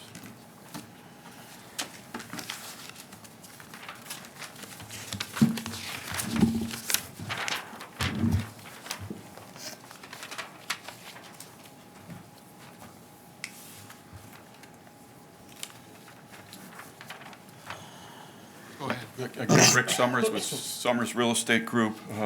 This project is called Lakeshore Highlands. It was previously rezoned by the commission approximately 6 months ago. This project, we, again, are here for preliminary subdivision approval tonight. We've looked at this and we've done some design changes since we were through the rezoning process. One of the most, I think, important aspects is we've reduced the lot count from 55, which was what was submitted with zoning, down to 48 lots. And the green space has increased from 16% to 21%. Basically, we've made the lots wider, and they can accommodate 3-car garages, which is what people are asking for today. We've also increased the amount of walking space and addressed the commission issues about a gazebo and walkways through the community that are useful and can be used. There were a couple questions from the administration that I think I'd like to talk about tonight. One of them was, as you know now, or may not know, a development like this, they will not give us individual mailboxes anymore. So we have to install what's called CBUs, or central box units. We had proposed that in this area. Again, where the walking path is, people can walk to the mailboxes. There is some concern about this being on a curve, and people that can't walk or in inclement weather would be stopping to get their mail. Looking for some feedback tonight. One of our ideas would be to put a pull-off in this area here where people can actually pull off the road and have enough space for 2 or 3 cars loading, and have the mailboxes at that location. We feel that that's the best location for the CBUs. Mr. Spence, any comments? It's better than the curve, yes. You think a storage area for 2 or 3 cars is sufficient? I think getting your mail, yes. I don't think everybody gets it at the same time. I mean, in that area, we probably could increase it to 4. But I think the important thing is that we get people off the road. Right, okay. And the other thing I'd like to talk about tonight, again, we have all these walking paths through the community. And what we're trying to do is keep these naturalized areas. I think one of the comments that came back is that or it was in the write-up, or maybe our engineer did it, but they had proposed concrete walkways. And we would prefer not to do concrete. We would prefer to do either crushed gravel or wood chip walkways. They're, I think, much more natural. Again, looking for feedback from the commissioner or the administration. Mr. Chairman, Mrs. Simperman? I'm looking at the plan that was submitted for the rezoning. I see a lot more walkways on that plan than I do on the one that you're presenting to us now. There were walkways around all the roadways, sometimes on both sides, and then what really sold me on this whole development was the central walkway that you were going to have where, you could walk from one end of the development to the other right through the middle of it, and I don't see that now. And Well, first of all, again, there'll be sidewalks throughout the community against the street or along the streets. Those would be concrete. And the walkway, there was a wetland area that came up on a wetland survey right here. So we can't impact that area. This walkway actually has to move up to this area. But again, and they've also requested, which we will comply with, sidewalks from 44 across and across all common areas. The walkways now extend from this original proposed mailbox through this area over to the cul-de-sac where we're going to put in a gazebo. That was talked about at the original meeting. There's a walkway that comes here to this path. There's also one that comes here and one that goes all the way through here. so the ones that I saw on the original drawing were in addition to sidewalks, or they were in place of sidewalks? No, they're in addition. The city, I do not believe, will waive the requirement to have sidewalks along the curbs. Well, We're not asking for that. Okay, I mean, again, I'm looking at both drawings Sure. right now, and I see a lot more sidewalks in the preliminary than, or in the, Again, this is a Drawing. small drawing, but again, wherever you see a street, there'll be a sidewalk on both sides of the street. no, I understand. I'm looking at this that was given to us. Yeah, I can't tell you the lineal footage. Yeah. And then, like I said, we had a walkway that was through the development, right through the middle, and that was, again, one of my selling factors. And that doesn't seem to be in existence at all. Am I correct in saying that? It actually moved, I think it was in this particular area, but if you look here, again, it goes from the mailbox area, behind all these houses, over and back up to the area where you come in on 44, and then it also goes over to here. Again, we're going to have a gazebo, that would be part of the final landscape plan on this. This is a closed cul-de-sac, it's not total concrete, there's a gazebo in the middle, we talked about that at rezoning. Again, access to the sidewalks, and then another walkway area back to here.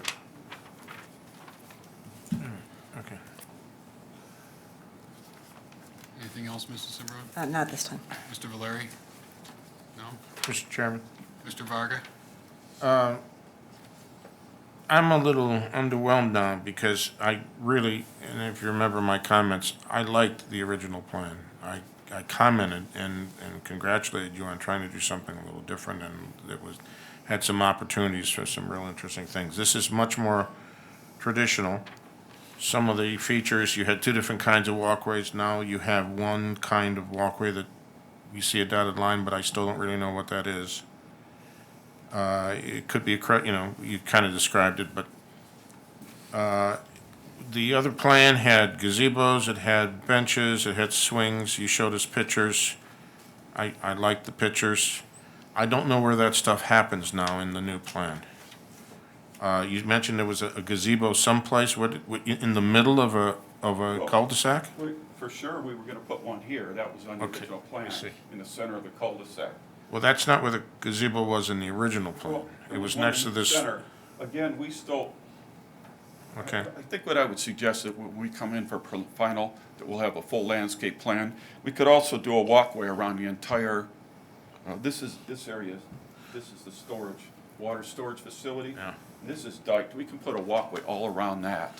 Well, I think what, you had something going here that was like a continuous system of walkways, whether they were sidewalks or whether they were asphalt or whether they were, naturals, materials.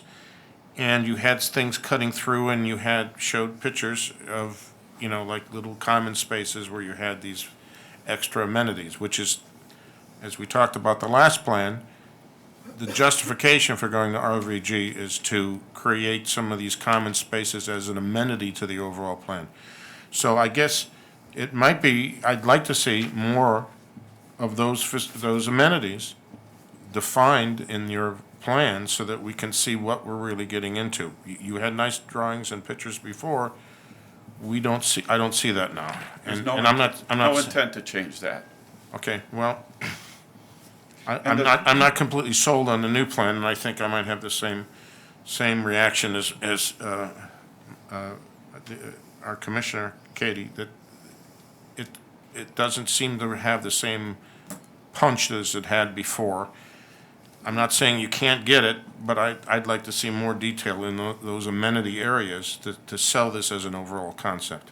I think the important thing is we still have curved streets.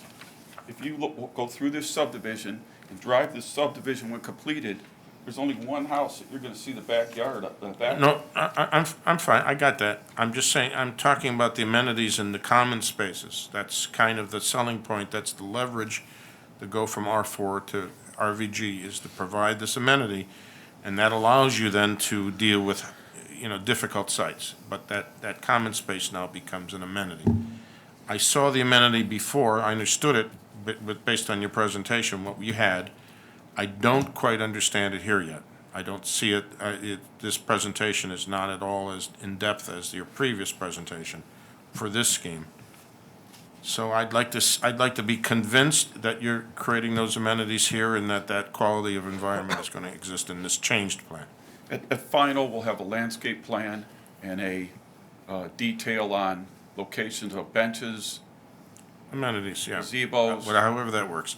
And the idea that you want to get some flow to these pathways, like maybe it goes around the entire retention basin, because before you could kind of circulate through the plan and you could go through, and this, for instance, there's a path that goes back to the retention basin, but you have to walk back the same way you came. I'm not saying that's bad, but you had a flow before, and now the flow doesn't quite seem to be the same. So I still need to be sold more on this new plan than I was sold on the old plan. I'd like to be sold on the new plan. Okay. Thank you. Let me ask a question. The reason for your asking to reduce the paths from concrete to crushed gravel or bark or whatever is, what's the reason behind that? I just don't, and if you look at it, we're talking about naturalized paths, we're talking about natural areas. To put concrete in all these paths, I don't think is the right thing to do. Now, we're still putting sidewalks on both sides of the street. I understand that. And they'll I'm just interconnect asking with the these question walking of paths. what's the reason for the change? To keep them, quote, natural versus, So it's not necessarily economics? no, Okay. well, a crushed gravel path that's I'm 6 feet only- wide. I'm only asking because this is a deviation from the original, and that's why I'm asking the question. I've been at a number of meetings, I don't know that we addressed what those paths were gonna be made of. I thought that we talked about them being crushed gravel or, Well, but you again, asked- natural paths. I thought you asked tonight for them to change from concrete. Because on the staff report, it mentions that they should be concrete. Yeah. I don't think it referenced that that's what we proposed, but it, Mr. Spence, do you recall what was originally proposed? I thought I thought the display showed concrete paths going through it. Okay. if the I could commission, be wrong. if there- the is there any commission wants concrete, we'll do concrete. Well, is there any consideration for asphalt, for instance, rather than concrete? Is that, something more durable or you can maintain more, but doesn't have to have the formality I of don't concrete? have an issue with asphalt either. Okay, well, I'm just throwing that out. Okay, Mr. Chairman, I have a couple comments. go right ahead. I guess I'll first start with that the paths that we're talking about, I think they call it chip and seal, but that might be something to look at, which I think is an asphalt that they sort of press stones into, so it's got a little bit of an informal look, but yet it's something that's not going to be moving around, which might be a good solution. One of the other comments from the city was, under the condition, was that trying to get some consistency to the front building setbacks, and I know that Katie just mentioned that in the previous submission. I personally like the concept you brought in originally. This has the same sort of feel where you're sort of moving the building setbacks in and out a little bit. To me, I think that's a good thing. It gives a little bit of different appeal as well as some interesting landscape areas. I think once everything gets in and landscaped, it's really going to be a special project. So I'm not so concerned with making sure everything meets that setback or uniform setback. Because as I look at this, I did some math. It looks like there's only really 5 lots out of the 48 that are not in agreement with most of the other ones, but to me, that's not an issue. If I may comment on that, I do think that the point the administration made that it should be a minimum of 35 feet is a good point, because you need to double stack the driveway. Right. So I think that we will adjust this plan and take that recommendation. So I think the minimum should be 35. Again, I would like to stay with the staggered setbacks. Right, yeah, and I personally think that's a great idea. I'm not going to speak for everybody on the board, This but I think that really lends situation where we have all these curved streets, you Right. almost have to. Right. But I do think that the 35 is a good point for double loading driveways. Thank you. Okay, anything else? Mr. Chairman, Mrs. Zimmerman? I'm in agreement with Mr. Varga and Mr. Perkovich about I would like to see something other than, definitely not wood chips. Okay. That just fine gets with into that. everything. And I'm not real keen on the gravel either, so one of their proposals would be good. On the original plan, one of the things that you said was really neat, and I liked, was that none of the homes would back up to 44. And now they would back up to common space, they would back up to retention basins, and now we have a cul-de-sac that's backing up to 44. Well, we've tried to buffer that. Again, this wetland sticking out in there, what it's done is push the street up.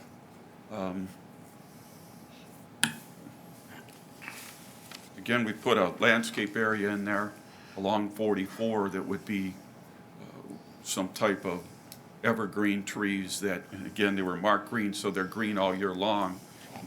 Deciduous trees don't have the effect that pine trees do. I think we can screen that. I'm not sure that evergreens are gonna be survive on Route 44, that's my other concern, with all the salt.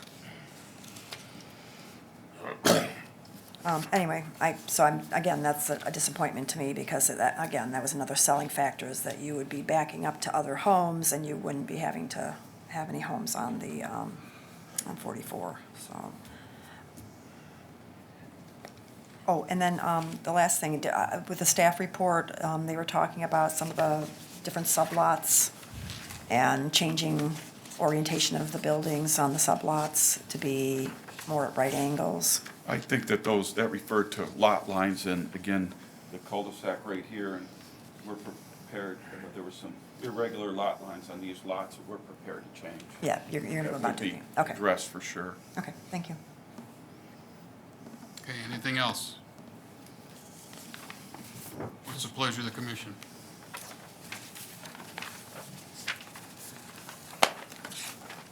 Mr. Chairman, Larry? I guess for the applicant, I guess I am a little disappointed how much it has changed. I understand that you've got wetlands that now you have to deal with, but did you anticipate this at all, or did this just come out of the blue that what the original conception that we were all excited about has completely changed to a very traditional standard subdivision with the exception of some walking trails?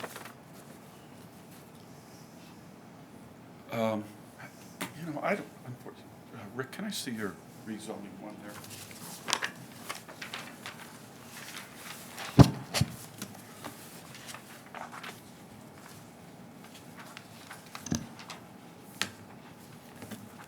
We've gone from 55 lots to 48, so we've decreased density here. But I don't want to sound critical or negative, but you're somewhat being forced to have to reduce your lots because of the wetlands, aren't you? And No, but you just said wetlands that you are- have to change the way that the road is and the road got pushed, so you're somewhat being forced to have to change your density based on the lay of the land now. No. Let me interpret. You have less lots, but you have larger units, right? Correct. That's the balance. We didn't lose any lots because of these wetlands. We could still. You're put marketing to a 54. larger- We're marketing a changing the larger. size of the lots. It's a larger unit. Again, my original point is, you've changed completely the way that the property looks now. From what we were originally sold on when we went from R4 to RVG, has changed quite drastically. I've been looking at this, trying to describe the reaction that people have, or trying to understand it myself too. In the original plan, a lot of the common space was visible when you drove through the subdivision. A lot of the common space was closer to the street or integrated more with the street and with the walking paths. In the new plan, a lot of the common space are behind the units, and you don't see them. And so the subdivision itself will look much as a typical subdivision. You won't see all those open spaces, you won't see all those green spaces because they're behind the houses. I think that's a legitimate observation. I'm just trying to explain it for the sake of stating that before, a lot of this open space was visible from the road. Now it's behind the houses. And I think that's the difference in character. Well, and looking at this plan, this 44, I would agree with you there with that buffer, but the green space behind all these houses over here was Wait. behind all the houses. Can you show us on the? I'm sorry. There was green, this was all behind the houses. There was lots as you came in. But for instance, on the other side of that street, it was all green. Now it's houses on both sides. When you had the area, yes, that you're pointing to there, that was green space that was immediately adjacent to the road that you could see from the road. And from the corners over here, you had corners that opened up to the roadway and to the walkways. I'm not criticizing it, I'm just making the observation to understand more myself what the difference is conceptually between what we had here and what we kind of liked, and what we have here, which is basically the street elevations of all houses, and the green spaces behind. I'm not asking for an argument, I'm just making an observation. I agree. Mr. Chairman, Mrs. Simperman? I think what my problem is the color rendering. I think your color rendering helped visualize. You had three different greens going on. So for myself, I'm having a little bit of trouble visualizing after seeing what you went through for that. So I think that's part of my problem too. Let me ask a question. Going from the traditional 55 lots and the type of buildings that were going to go on there, type of residential units that were going to go there, to now the reduced number of lots with the three-car garages, how much of that's being dictated by a potential builder? It's basically market. I mean, people Is it being want- dictated by a builder? Well, the builders have to sell the homes, so I understand that. We had a similar situation, I think, at a previous planning commission meeting where we had some people in the village of Maple, where they came in and wanted to change certain things. And I'm wondering if this is being dictated by a builder, or is it being dictated by the topography of the property? first of all, there's no builder sign for this property right now. And it's very likely that it'll go to, and it appears that we're gonna make a deal with 4 or 5 local builders. Okay. They do not have a package set of plans, for instance, like Pulte does. You buy one of 3 or 4 houses. I'm just asking a question. Okay, well, and I'd like to explain it. But I think what these builders do is they have to sell these homes. And what they're finding is that people want a 3-car garage. To do a 3-car garage, you need a bit larger lot. You really need a 70-foot minimum width lot to build a home with a 3-car garage in Mentor that doesn't look like a garage in front of a house. So What we've done is increase the lot widths to 70 feet to allow for these 3-car garages, if that's what people end up buying, but that's what the market says people will buy. Okay. What's the pleasure of the commission?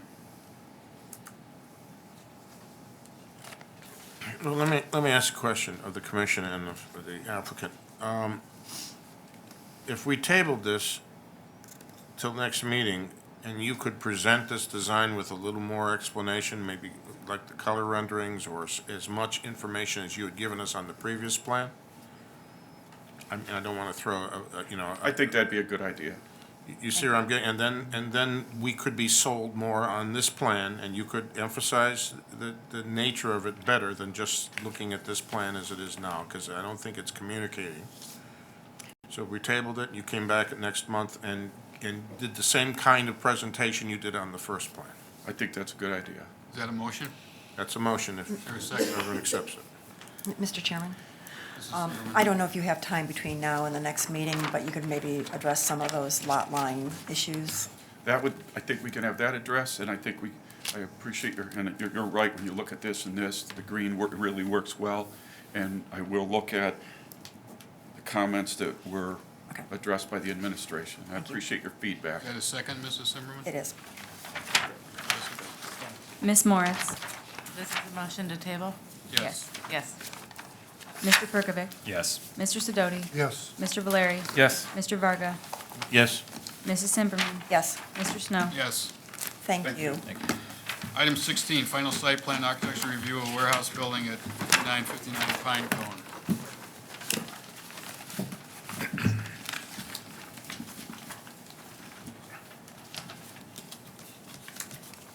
Good evening. Rick Osborne Jr., representing the wire shop for Mr. John Ferguson for a revision to what was previously approved back in November of 2016. At that time, we did get approval to modify an existing structure that's currently there. And after the engineering got done and we looked at how to do it and what needed to be done and the cost to do it, the owners decided to pull that down and to construct a pre-engineered structure in its place. It will line up better as well with the existing building that's there. Currently,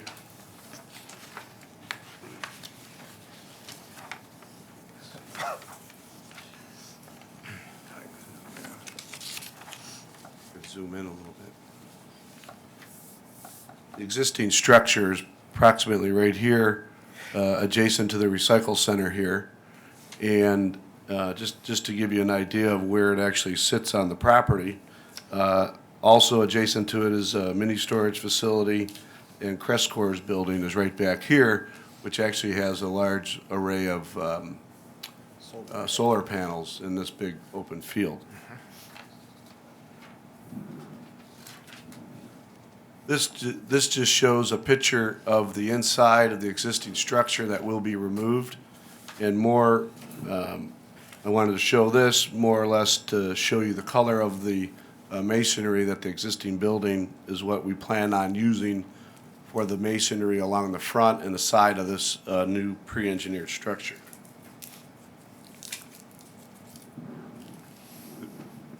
This is a schematic of the building that's proposed. In relationship to the existing building, as far as the height,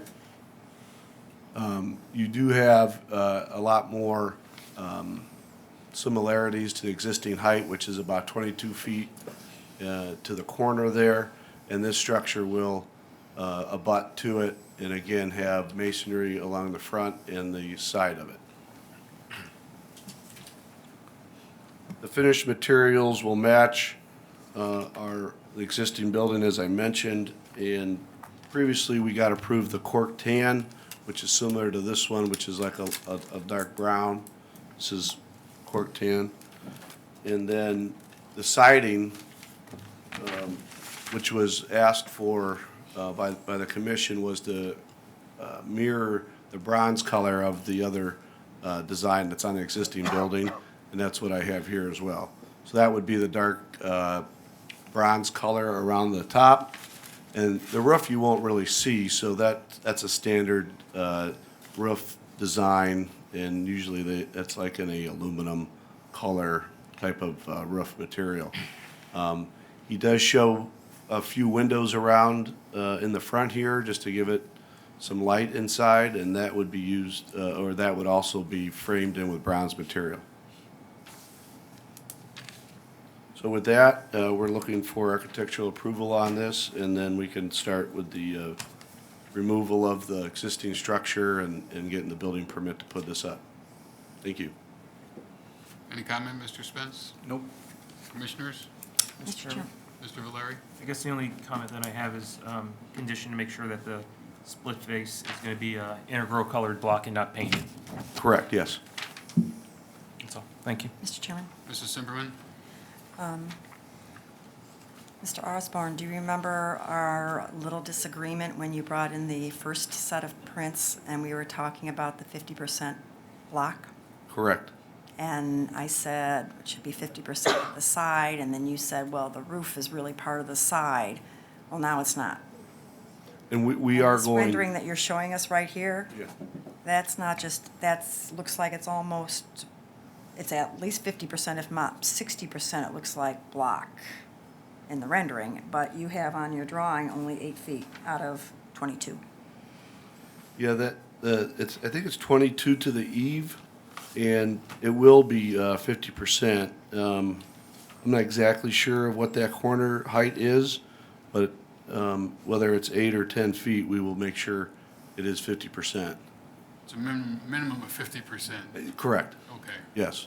And I think this is accurate because it almost looks like it's more, but to the, Well, Didn't when you I- have the frame drawing? Yeah, your Yeah. elevation drawings don't show That that. frame drawing, I thought, showed the height of the, so it's 16 foot at the side, correct, and then it's 20 20 to the eve. to eve at the back, so what, That's where we got 8, yep. Okay, and then I'm looking at these elevation drawings, and I'm seeing 8, and then the rest of it's siding, and it's not to, either it's not to scale or it's not 8 feet.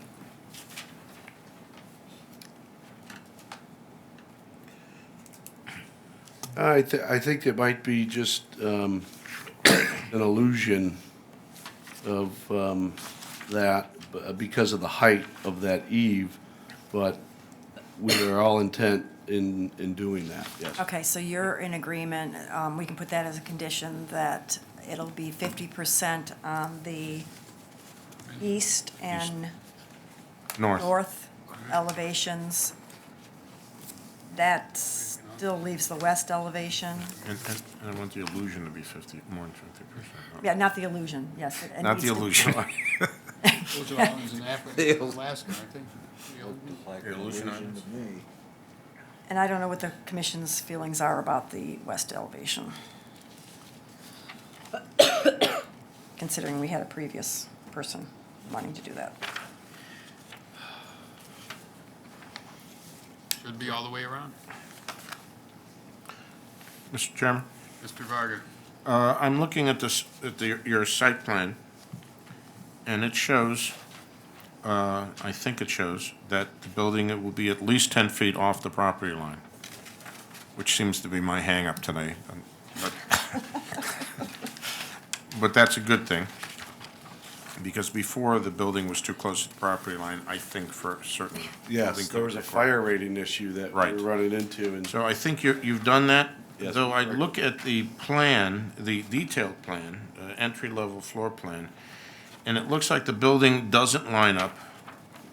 you're very observant. And so That's wrong. All I'm suggesting is that the building wall line up. Yes. Okay? Yes, sir. So I'd make that a condition that that west wall is flush, that there's no jigs and jogs and questions coming up that would make it complicated. Just make it simple, Yes, right? And at least 10 feet. correct. Anything else?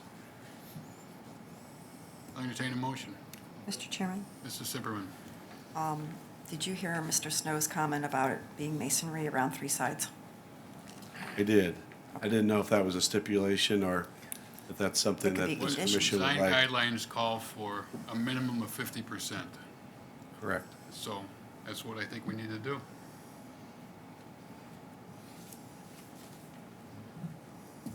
Minimum. So I will make the motion with 3 conditions. The first condition is, as written, city engineer and fire department's comments. The second condition would be that the buildings match on the west side and are 10 feet off the property line. And then the third condition would be that there is 50% masonry, no illusion, on 3 sides. Second. Oh, yes, okay. And then the fourth condition would be that the block is not painted. Correct. Thank you. Second. Got a motion and a second. Whenever you're ready. Ms. Moritz? Yes. Mr. Perkovic? Yes. Mr. Sidoti? Yes. Mr. Valeri? Yes. Mr. Varga? Yes. Mrs. Simperman? Yes. Mr. Snow? Yes. I want to make a Thank you. comment on confusing you with the other applicant a little bit ago, so I apologize for that confusion. No problem. Thank you. Thank you. I think this will look a lot nicer. You're not a senior.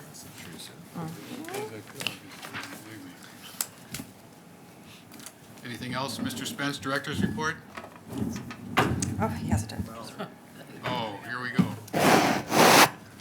This is Building? live storage. You wanted to see the samples.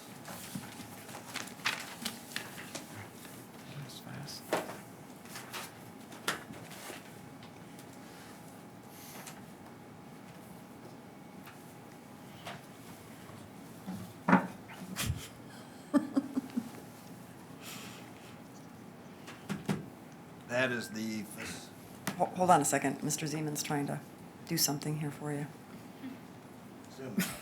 Oh, there goes. that is the ethos color. It's a lot beigeier, looked yellow on the rendering. That's your metal panel. But could you go back?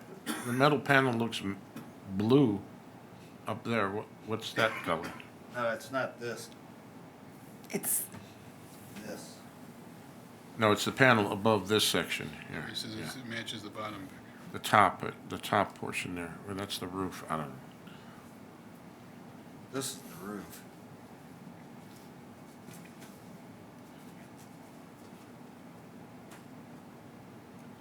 the blue or the, Blue is blue. this band. and then That's the other blue. one is the roof? Do you have the other one? Oh, okay. That's blue? Is it me? There's, So there's no other blue in the building. this is blue. It's just not as light as that. It looks better than the color renderings for sure. Definitely. Unless you like blue. Well, there's no other blue in the building. I understand. The doors on the existing buildings, storage buildings are blue. Okay. Can you show us the ephes again with the, on the same? Yeah. Okay. So you have a problem with it? Well, I mean, from the front, it looks a lot darker than what they're showing. It almost looks like everything starts to become the same color, not to be too argumentative, but on the front, that ephes is much lighter and kind of a yellowish slightly. And then it contrasted with the colors at the ends. Now all this is almost the same color. To me, I'm not sure it's offensive, it's a lot less interesting than it was before. Rick, what are those end pieces gonna be? Are those, is that just the, that's the split, okay. That's that brick or block. Okay. Is all the ephes the same color? Yes. And which color is it? The one you have in your hand? Yeah. Okay. You see what I mean? So it's not yellow per se, like the rendering shows? They're all the same color. Yeah, you see what I'm saying? Everything's the same color. It's not necessarily bad, it's just not very interesting. It's not what they showed us. So what's your guys' pleasure? Is that okay or not okay? Are we gonna vote on it? We normally don't vote on the director's reports. Okay, I'll just say, to me, I would not, I'd look for more variation in those colors, but I don't think I'm the majority. Okay. Anything else, Mr. Spence? You did a fine job. Motion to adjourn. Okay, is there a second? Second. Michigan.